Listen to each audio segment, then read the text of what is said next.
सर्बियाई रक्कासा की खौफनाक रात। सर्दियों की एक तारीख रात थी और हवाएं जोर शोर से चल रही थीं।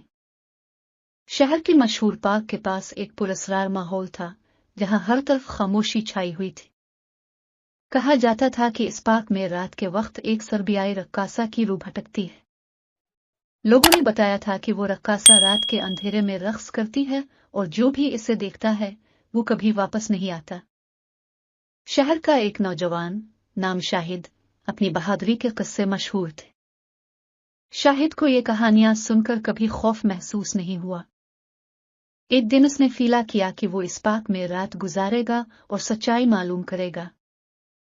शाहिद अपने दोस्तों के साथ पार्क पहुंचा, जहां हर तरफ अंधेरा था। इसके दोस्तों ने इसे रोकने की कोशिश की, मगर शाहिद ने कहा, मैं ये साबित करके रहूंगा कि ये सब अफसाने हैं। दोस्तों ने मजबूरन उसे अकेला छोड़ दिया और खुद वापस चले गए।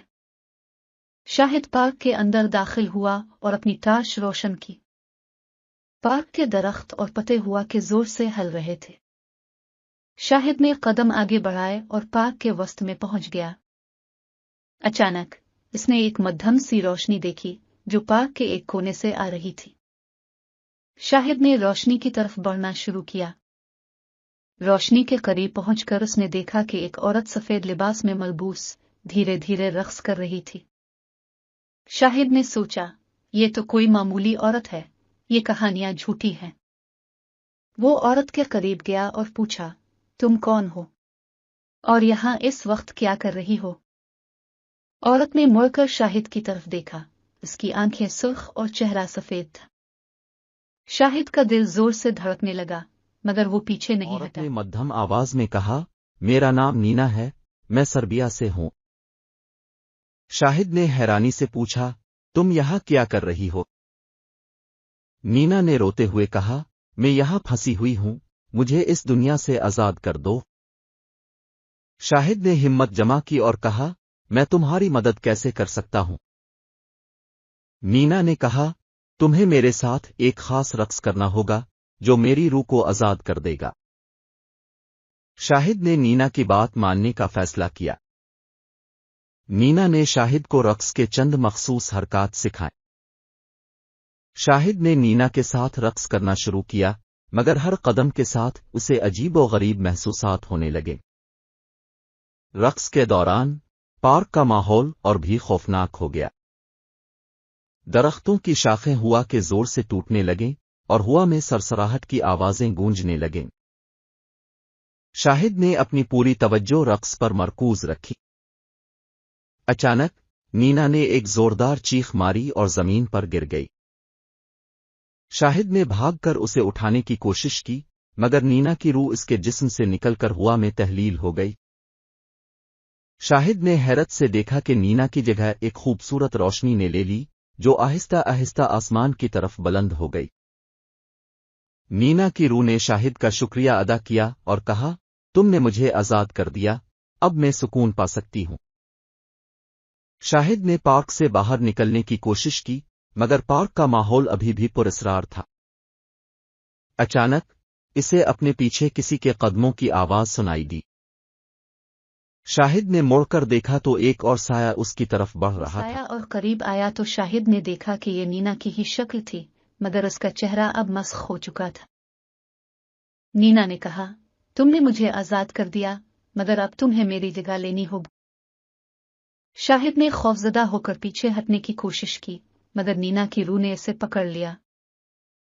शाहिद ने चीख मारी, मगर पार्क के दरख्तों और हुआ की सरसराहट में उसकी आवाज दब गई। अगली सुबह लोगों ने पार्क में शाहिद की लाश देखी। इसका चेहरा सफेद था और आंखें खौफ से खुली हुई थीं।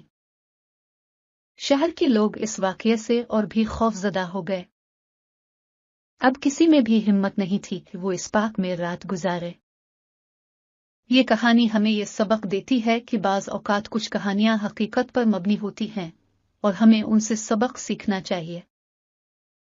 शाहिद की बहादुरी और नीना की कहानी एक यादगार बन गई, जो हमें ये याद दिलाती है कि हर राज को जानने की कोशिश नहीं करनी चाहिए। खत्म शद। शाहिद के अलमनाक अंजाम के बाद शहर में खौफ व हरास फैल गया था। لوگ پارک کے قریب جانے سے بھی کترانے لگے تھے۔ شاہد کے دوستوں نے اس واقعے کے بعد بہت پچھتایا کہ انہوں نے اسے اکیلا کیوں چھوڑا۔ شہر کے معززین نے فیصلہ کیا کہ پارک کو ہمیشہ کے لیے بند کر دیا جائے، مگر شاہد کے ایک قریبی دوست احمد نے اس بات کو ماننے سے انکار کر دیا۔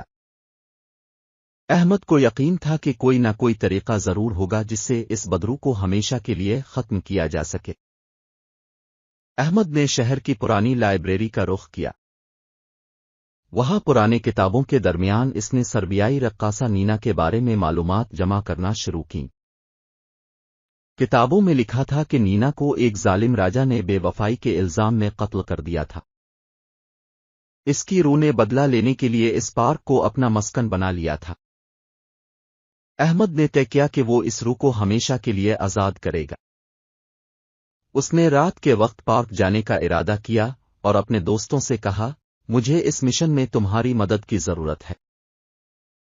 شاہد کے دوست، جو اب احمد کی بہادری سے متاثر تھے، نے اس کی مدد کرنے کا وعدہ کیا۔ سب نے مل کر ایک منصوبہ بنایا اور اس رات پارک میں جانے کا فیصلہ کیا۔ رات کا وقت آیا اور احمد اپنے دوستوں کے ساتھ پارک کے گیٹ پر انہوں نے پہنچا۔ پارک کے اندر داخل ہونے سے پہلے دعائیں پڑھیں اور ہمت جمع کی۔ احمد کے ہاتھ میں ایک پرانی کتاب تھی جس میں نینا کی روح کو آزاد کرنے کے منتر درج تھے۔ پارک کے اندر ہر طرف خاموشی تھی اور ہوا میں عجیب سی سرسراہٹ تھی۔ احمد نے اپنے دوستوں کے ساتھ پارک کے وسط کی طرف بڑھنا شروع کیا جہاں نینا کی روح کو دیکھا گیا تھا۔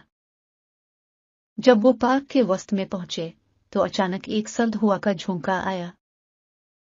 سامنے نینا سفید لباس میں ملبوس رقص کرتی ہوئی نظر آئی۔ احمد نے کتاب کھولی اور زور زور سے منتر پڑھنا شروع کیا۔